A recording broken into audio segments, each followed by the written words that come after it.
Kini ang GMA Regional TV Balitang Bisdak. Batang himugso nga gideklarar nga babae mismo sa panakan sa Dakbayan Sugbo apan diha gihatag na ngadto ginikanan na himo namang lalaki. Sayro nato ang istorya pinaagi ni report.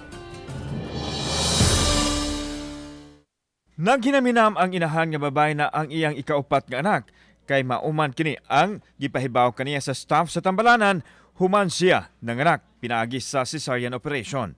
Sa mga dokumento, female ang entry, lakip na gani ang birth certificate, diin nakatala ang ngalan sa babae.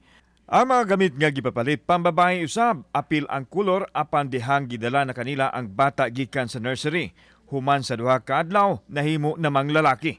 Ang tanan nga excitement sa magtiayon gipulihan og dakong pangutana nga nakahasol kanila nga misangpot gani sa trauma og tumang kaguol sa inahan. Aron mahatagan og kalinaw sa hunahuna, mitanyag kuno ang paanakan nga ipaubos sa DNA test ang bata nga gihangop usab sa magtiayon. Apan nanawagan sila og laing independent DNA testing aron paglikay sa pagduda.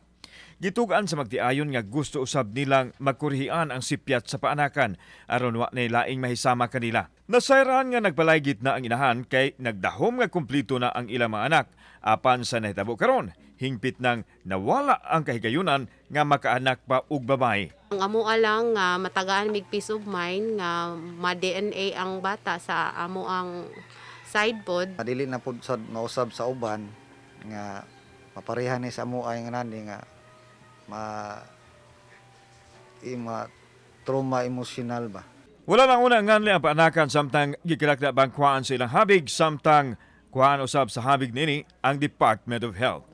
Kauban si Cleofer Lumayag, ako si Alan Domingo. Balitang Bisdak.